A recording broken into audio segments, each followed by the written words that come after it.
Welcome to this week's episode of Fashion and Quarantine. Today's topic is everything makeup, skin, and self-care. I am so excited to welcome our guest, JoElle Lee, skincare expert, esthetician, author, and trainer, Kisha Augustine, makeup artist, also artistry and education manager for Pat McGrath Labs, and Krystal B. Armstrong, clinical herbalist and cosmetologist. Welcome, ladies. I'm so excited to have you today. Thank you. Hi. Hi, beautiful ladies. So we are going to jump right in. I want this to be a fun and informational conversation for our guests. I'm sure we have some professional artists, other estheticians, and then just our consumers and clients on here that want the deets on everything makeup, beauty, and self-care. So just to start off, I would love for you all to share your journey, just to how you got to where you are now, because you all are doing so many amazing things. When I thought about the panel I wanted to put together, I'm like, they're all doing wonderful things, and I'm sure other people aspire to do this work. So I want you to share your journey to how you got to where you are now. And JoElle, if you want to go ahead and start us off, that would be great. My story actually begins in Chicago. So I started my aesthetics career there, and I actually started as a medical esthetician. So I worked with plastic surgeons and dermatologists at the very beginning of my career. And what happened was I wanted to relocate as well. And I was fortunate enough to meet the First Lady, Michelle Obama, when I was coming out of school in Chicago. And she was actually a client of mine before she was the First Lady. And then we all know what happened next. Barack Obama, of course, won the presidency, and they moved to DC. And I was fortunate enough to be asked to come on board as her esthetician. So that allowed me to relocate to the DC area. It was at that time I started a product line, and I had that product line for about 7 years, but I was really loving educating. The whole time I was at the White House, and as well as when I had the line, I was enjoying the training and the teaching more. So I wanted to change my entire platform into an educational one. So now I have written 2 books. One book is called Multicultural Skin Treatments, How to Effectively Treat Skin of Color Using Chemical Peels and Laser Treatments. And I also have a business building workbook called Esthetician on a Mission. It's with these 2 books for the last few years that I've been touring nationally doing advanced training classes. And then things changed in the last few months. And I've recently turned my entire educational platform into an online or digital platform. So now all of my classes can be taken as an online course. And of course, you can purchase my books and learn more about me there at my website, joelle.com. It sounds easy. It sounds like you started in Chicago and then you ended up here, but I know the in between, because when you finish aesthetic school, you walk out with kind of the bare minimum to do the work of treating skin. So what I appreciate about you is that you're taking the time to learn more. I mean, as a woman of color, that you've taken the time not only to learn how to treat your skin, your client's skin, but also treat other estheticians. And I think it's super important. I don't think that folks are aware of how easy it is to cause other skin conditions if you're not properly treating, like using chemical peels the right way, microdermabrasion. What do you recommend to the new esthetician coming straight out of school so that they are prepared to treat multicultural skin? Most schools are not teaching skin of color on a broad scale. The main thing that they're teaching is to be cautious. And the reason why I focused on doing the peels or doing lasers was that I really wanted estheticians to understand that you could push the envelope. You could do additional modalities to achieve results. You didn't have to be so afraid to do treatment on skin of color. And in schools, that's a lot of what is taught. So what I was finding in the industry was there was just a huge lack of confidence among estheticians in treating the most common skin conditions when it came to clients of color. And so one of the first, and I'm not the only educator out there, there are other educators out here that also teach about how to treat skin of color, the best products to use, and so forth. But if you don't have that confidence, the first thing I recommend is getting that training, additional training. If you plan to have a clientele of people of color, and if you want to attract that clientele and make that part of your target market, I can't say enough how I've toured 3 years and nationwide, not just Black estheticians, but white estheticians, estheticians from all backgrounds. Their biggest complaint was I had no training in skin of color while I was in school. Yep. And I can't say enough about, like I said, my books are centered around what I specialized in, and chemical peels and lasers were my specialty. But there is dermaplaning, microblading, um, microcurrent, radio frequency. All of these modalities and techniques all have to be considered when treating someone of color. So I would advise any esthetician, of course, once they've decided what they're going to specialize in, which direction they want to take their career, to definitely get the additional knowledge and training on treating people of color. I'm going to hop over to Kisha. So, Kisha, we were in aesthetic school together, but you decided, and you were already a makeup artist, and you continued on that path. So, I am so excited for you to share your journey as a makeup artist, because you've kind of done it all, working for, the department store, to having your own business, and now working for this global brand. So, I'm excited for you to share your story. Thank you. Thank you so much for having me, Dana. I can talk about this all day. So y'all tell me to shut up if I need to. But my career has always been in makeup. I mean, I worked behind cosmetic counters the entire time that I was in college. So it was always something that was a part of who I am. And, once I got into the corporate world, working behind, working in banking centers, I worked in human resources. So having a piece of that and making me realize how much I miss the beauty aspect of it, that kind of led me back into working for MAC. I worked for MAC for about 10 years, and leaving for MAC, that again, that was really where I got the meat of my makeup training, because we literally had the absolute best training that you could possibly imagine. So having a little snippet of, working in different areas for MAC, and that was also the time where I was given the opportunity to have my first celebrity clients. Whenever we would have someone visit New Orleans, that was the time that they would allow, I would be the person that they would select for a lot of the celebrity clients that came in.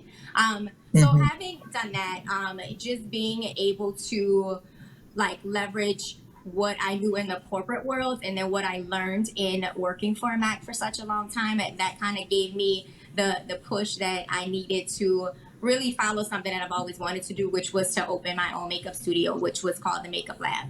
And that was something that was super exciting for me. I did that we had the studio open for about maybe 4 years. And then beyond that, we would still have clients that we would see and projects that we would work on.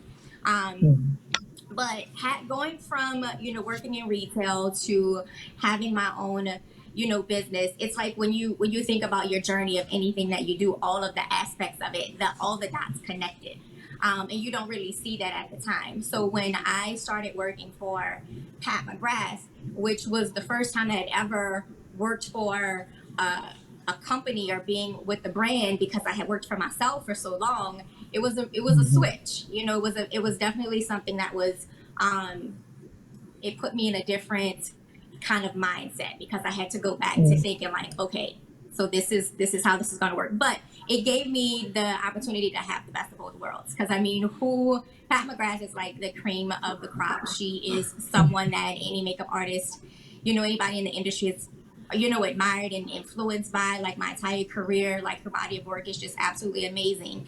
And to be able to be an extension of her for this brand, and travel all over the world with her, and work on all of these amazing shows, and it's something that's truly remarkable. And every single step of what I do, I I learned something so much more. And Mm-hmm. it's just truly remarkable to share that with the world. What was your reaction when you got the call that you received the job? I was shocked because at the time, I was in a point in my life where I was trying to see, like, maybe I should go work for a brand. Maybe I should. So I did. I tried to work for a ton of brands. And, when the team called me for the position with Pat, it was the only person that called. And I was like, oh my God. Like, I never, of all the jobs that I applied for, some jobs I was overqualified for, some I was not even qualified for, and some just didn't even make sense. But when I applied for that position, I was like, well, I'm just doing it for the hell of it, and they're not gonna call me back.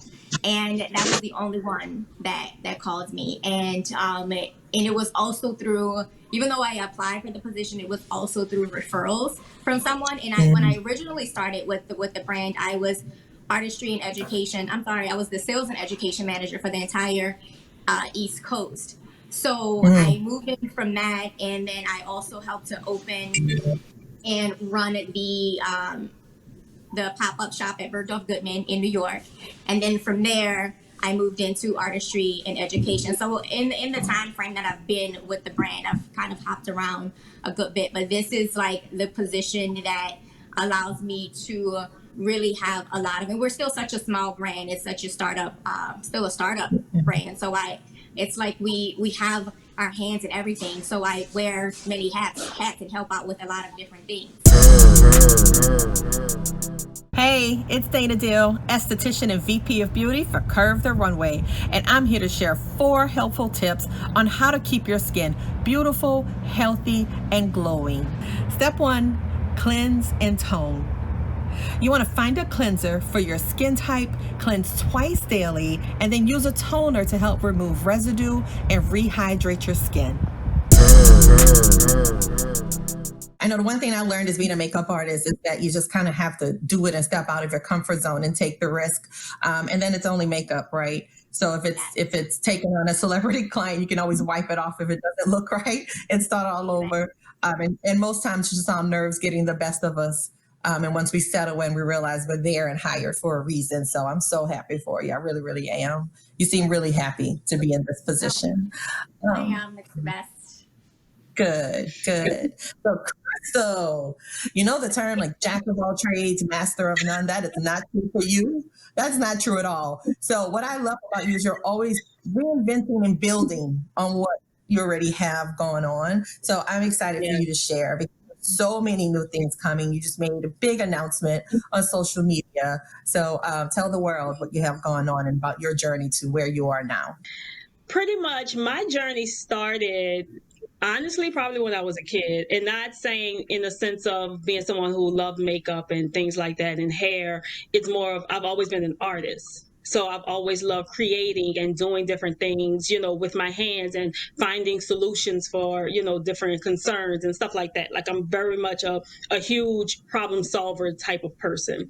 So believe it or not, like I started the makeup side about 11 years ago, but I actually started product development in 2007, which was 2 years before that. So I've actually been making product by hand since 2007. So with that being said, I actually had love for skin well before I had love for makeup. And I just naturally was good at hair, honestly. My journey transitioned into the product development was more of a hobby for me versus being like a business. And I took that, and kind of put it on the back burner a little bit until I reached a certain level with makeup artistry where I was like, okay, I built enough clientele, I built enough trust in the industry, things like that. So when it was time for me to add to, because I'm not going to say transition from makeup to skincare, I just added skincare into what I was already doing in beauty. So when it was time for me to transition, it was a lot smoother because I already had the trust of my clients and the trust of my colleagues and things like that. To where once I launched the line, it was just like, okay, go look, I have a product, y'all buy it, and honestly, I launched this line 6 years ago with no money, like none. I had no startup money. I still haven't had business loans yet. I still haven't had any venture capital. Like not. It's really just me being, in a sense, like a little hustler, and just running and making it work. You know. So in 2014, I launched Andrell's Natural Skincare. You know, a lot of people ask me, "Oh, are you vegan? What made you go the natural route?" Honestly, I'm a very simple person. My answers are always very simple. I'm not a chemist, so I'm not playing with chemicals. So I'm gonna just go natural because that's what easier for me. Yeah. You know, and then from there, you know, we had laws change and things like that. So that's when my titles come in. I actually became a clinical herbalist before I became a licensed cosmetologist. The reason I became a clinical herbalist is because, okay, well, I turned this hobby of making natural products into a business. Now I want to solidify that business. And if I'm going the natural route, clinical herbalist made the most sense to me. So I went ahead, got that, you know, went to school for that and got that certification. And then, of course, when the laws changed in our state and we couldn't do makeup, or we weren't supposed to do makeup, you know how that goes. Right. You weren't supposed to do makeup unless you had a license of either aesthetics or cosmetology.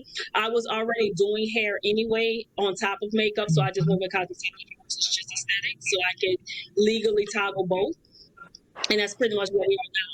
But, you know, touching on that announcement, I did announce last week that I'm no longer offering services anymore, as far as like beauty services. So in front and behind the chair, this is done for me. I'm focusing 100% on the herbalist side of my business, and Drowse has been doing extremely well.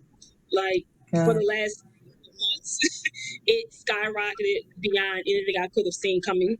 So now, you know, I have to focus on that. And then I also want to expand the Andrell's line, not in the sense of scaling, but in the herbalist side. So my next step actually, and this is the first time I'm actually announcing this, so anything's going to be public, but my next step is going to be almost like an apothecary in a sense. It is going to be tisanes, tinctures, electuaries, herbal powders, but they're only going to be my special blends for certain things as far as health and wellness. So I'm transitioning over into more on the health and wellness side of business, and having blends that help with anything from PMS to sleep to weight loss to anxiety and stress, depression, postpartum. Like I want to kind of help those type of issues from the inside.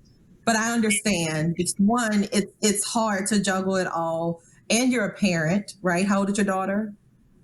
I have two, actually. I have a 13-year-old and a 15-year-old. I didn't know that. I don't know why I didn't know that.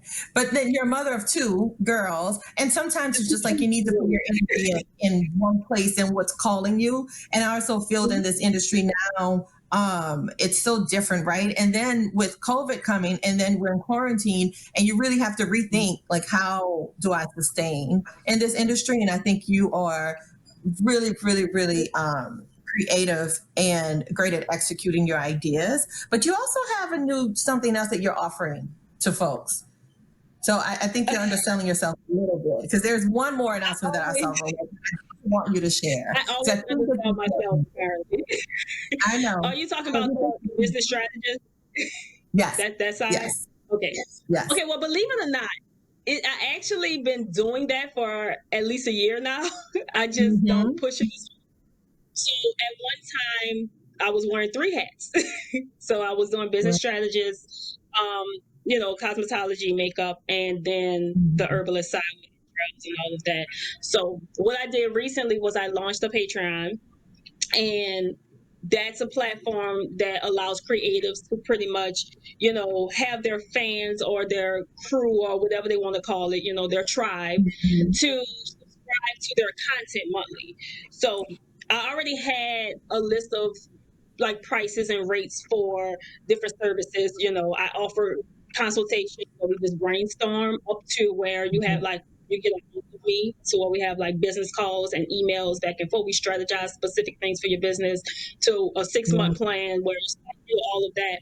But the Patreon gave people access to those things in a more general sense for a much lower price. So, nice. That was the announcement from last week. Good. Well, I'm happy for you. So, I'm always in your corner and supporting you. It's so funny that JoElle didn't know I'm an esthetician. I think I spend most of my time celebrating others instead of promoting myself, but I also think that's something that's in my heart. Like, I'm very passionate about pushing what other people have going on. So, JoElle, I actually want to come back to you because now I want to take a shift into like we've been in quarantine or coming out now, but we've been in for 3 months. So everyone that had a business where it's very hands-on, we've had to step back and reconsider how we're going to move forward and make a shift. And so for you've moved to this digital platform, which is really exciting for me as a professional. And then, but take work out of it, take skincare out of it. Just so much right now going on in the world and so much unrest, especially after the murder of George Floyd. I know I personally had many days where I wanted to just log off and I did not feel comfortable posting anything beautiful on social media. So I think for about a week or two, I said, well, what's next? So for you, how did it impact you personally? And then what have you done just to make sure that you're taking care of yourself? Because stress can come out in your skin. It affects your hormones, your sleep schedule, all that good stuff. Like, what does JoElle do for herself when times are tough like this? When things started beginning to really be real in March, it seemed like March was the month where everything was, okay, we are going to shut down. I was actually touring at the time with the book, and I remember coming back from Dallas, and North Carolina was just starting to say that, they were going to start closing things. And I immediately started thinking about what am I going to do next? I had dates till the end of the year. People had already purchased their tickets, they had already registered. And I had only been living in North Carolina a couple months, so I hadn't even thought about taking clients in the moment. So I didn't have to worry about a clientele because I had already stopped doing clients when I was in the DC area. So luckily I didn't have the additional weight of the clients or the actual spa to worry about. So I just completely dived in into how am I going to move my entire business to online. Yeah. So honestly, I did not process the coronavirus in the first few weeks. I was so wrapped up in all of my business changes. I wasn't processing it. I mean, I knew what was going on. I knew we were home, but I was like, I'm getting so much done. Look what I did. Look, I'm not out. I'm not traveling. I'm not doing these other things. So I was accomplishing all these things. And within 30 days or 6 weeks, I had online classes. I'm doing webinars. And then my son's birthday was coming, and he started talking to me about his party. And he had talked about that this January. So I was like, oh Lord, I'm getting ready to tell him he can't have this party and whatever. And it brought me back down to earth. It was like, okay, we can't have a party. I can't take you anywhere. You can't see your friends. And it hit me all at once. And then I had to process it. So I was very late to the party on that. But what happened to me was I actually did have a couple of weeks of trying to fight depression. And I remember I had to talk to my husband, I had to talk to my girlfriend. I had to say, something's coming over me. I don't know, we can't go anywhere. I'm feeling trapped. I don't know what to say to other estheticians. I do have a coaching and mentoring program. They were all asking me about going back to work. I didn't have any answers. Everyone was asking me what they should do. I didn't know how to respond. And I was very much like you. I said, I don't know how to post things going on with me, especially after the George Floyd incident. I don't know how to post good things right now. I don't know how to be happy on social media Or do I just raise a fist? Like, I don't know if I'm just supposed to be, every time I come on, raise a fist, right? So even after George Floyd, I can tell you one of the first things I did that helped me was stop watching the news. Stop taking in the information all day. And I started doing that 2 weeks ago, where I get up, I read whatever headlines I need. Okay, I know what's going on in the world. And then I put that somewhere else. Yes. And my mood has changed dramatically. I would say one of the very first things I had to do was really start monitoring what I was taking in, how much messaging I was taking in, how I was processing it. And then I had to decide what I wanted to replenish myself with. In spite of what's going on around me, what kind of energy do I want to have? What am I going to feed myself? Because for me, everything starts in the mind for me and how I'm thinking. So I know that I have to monitor that, what's coming in. So when you ask, the question was, what piece of advice I would give someone, and it would be to constantly be doing an inventory of how you're thinking, how you're feeling, and deciding what you want that to be. Oh my goodness. You are so speaking to me right now. I found myself struggling. One night I binge watched Just Mercy, the Emmett Till story, and a documentary on Harriet Tubman. And I woke up the next morning. I'm like, why did I do that? But that was good. So I logged off for a few days.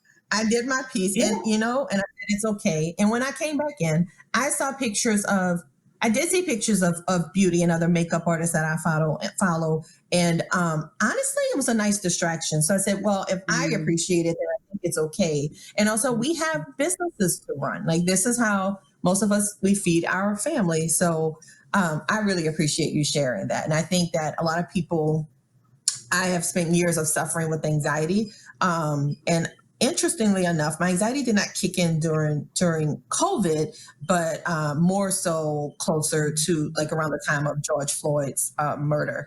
But then depression is a real thing, and you have to catch it in the moment, and you have to talk about it, or like you said, find ways to withdraw and be okay. Because I felt like I was letting people kind of tell me how I should react to things instead of just doing what I need. I was definitely going through that, but I also, first of all, one thing I'm really good at doing is getting my rest or sleeping, and I love that. Like, I go to bed at a reasonable hour. I love getting my hours, and I've never been a person to struggle with sleeping. And I had a whole week where I was sleeping 2 hours a night. Yes. Things running through my brain, thinking about the future, thinking about what am I going to do next, everything. And when it started to take that toll on me, that's when depression started coming and everything else. And I said, I got to check this. I just have to check. And when I started talking about it, so many other people were relating to me that they were going through this, all the same feelings I was having, or even the same experiences. They were stressing to me. I'm going through it too. So I've got my little circle now of girls where we're like, are you checking in on each other every day? And just keeping each other on track. Absolutely. Everyone needs a little group text with their girlfriends just to stay on track. So Kisha, for you were actually out of the country, right? When the shutdown initially happened for COVID, trying to get back here. And also, so is it pretty notes, right? Your little pretty notes, like your little stories that you would share. Is that what you call it? Yeah. So Kisha's a great writer, y'all. She's really good at like journaling her life. But she recently just shared her 2016, 2017, lots going on in her life, which happens to everyone, but also just like major changes in her life. And I think perseverance is super important in this business, really in life. But for you, it would be nice if you can touch on like just that time, but also where you were when COVID hit. And then you were in New York, which was one of the places that got hit, the hardest. And I mean, you all were in a complete shutdown, stay-at-home order. Like, what did that do to you, and how did you manage to take care of yourself in that time? You know, when we first, I was in Europe at the time, and we went from Milan to Paris, and then I was in London. So I was gone for pretty much like almost 4 weeks. And when we left Milan, it was literally like when they started to get all the cases. So it was like we left right, you know, when a COVID hit in Milan. So we left out that day.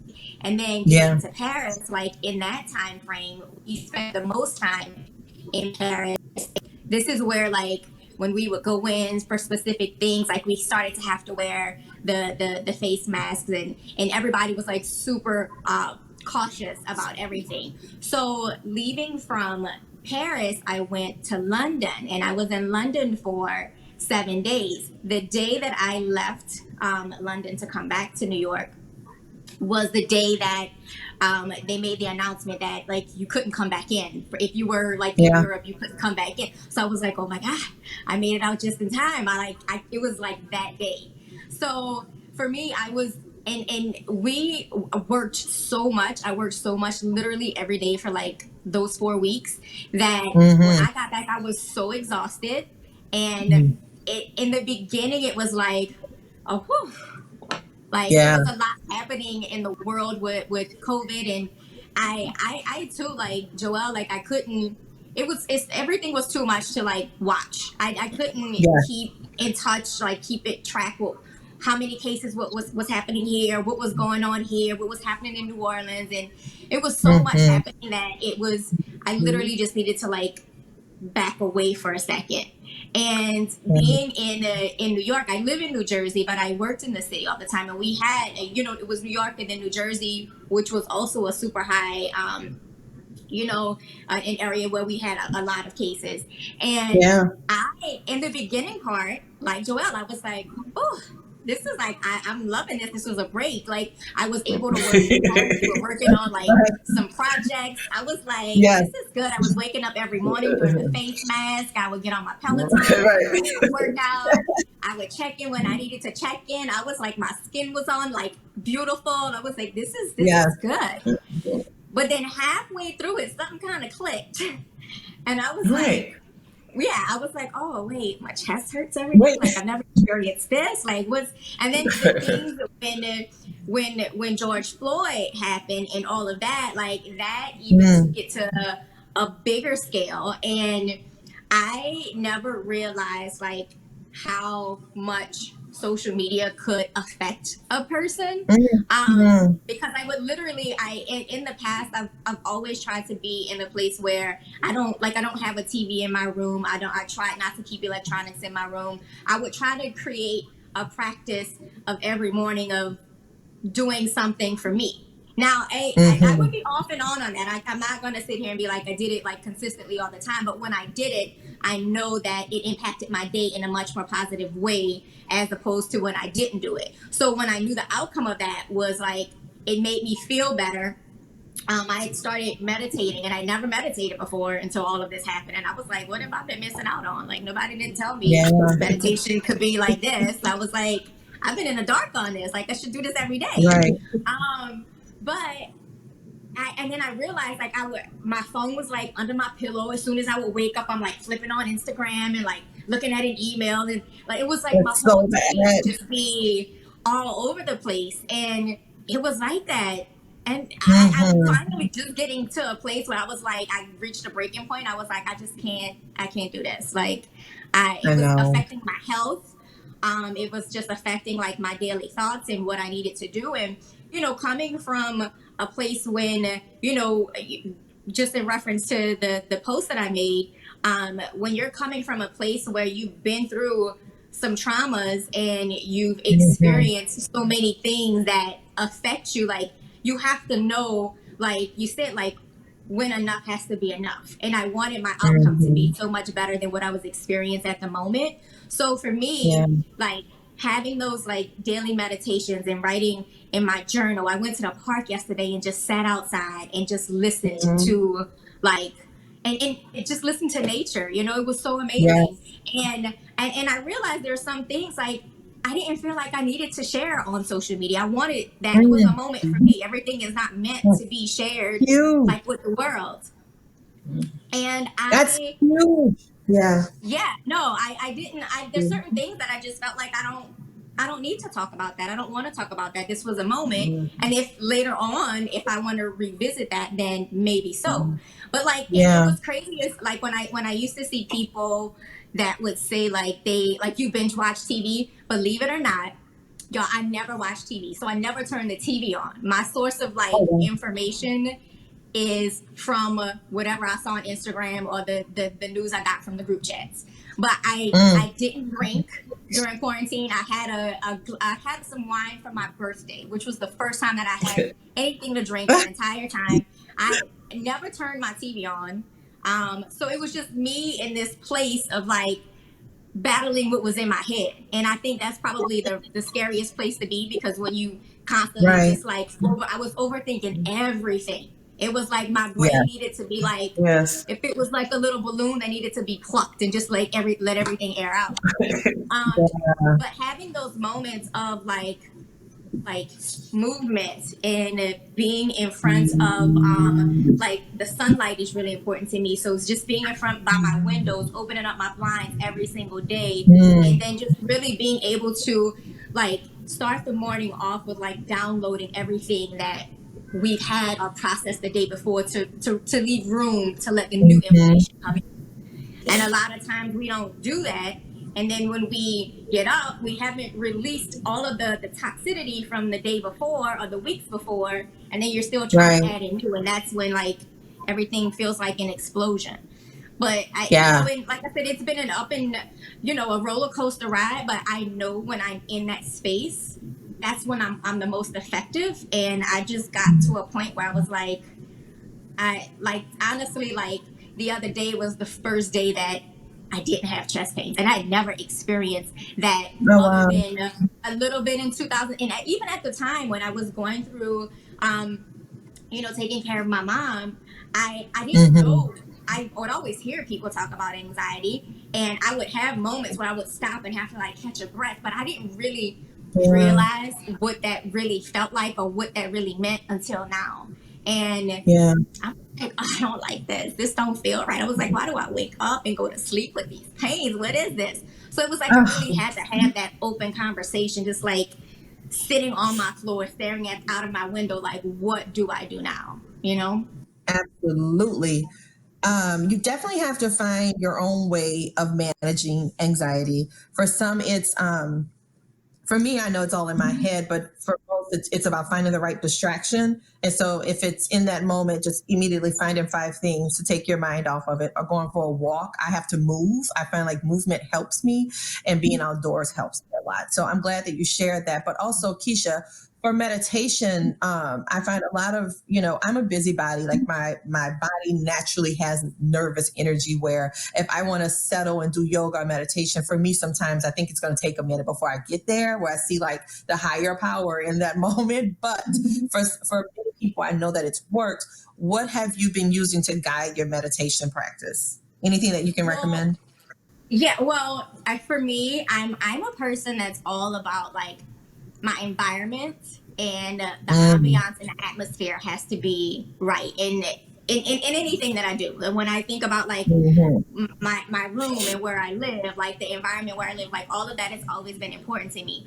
So I make sure that I create my space, and I think that's something that's really important. Like you have to like really look at your space. And I was like you, Dana. I never thought that I could meditate. Like I've done yoga probably twice in my entire life, and I know I hear people talk about it all the time, but I never thought. I was at that breaking point. I was like, let me try this. I haven't done it. And I think about like things that we do, that we hold on to things that may have worked in the past, and maybe some things that we feel like we repeatedly do.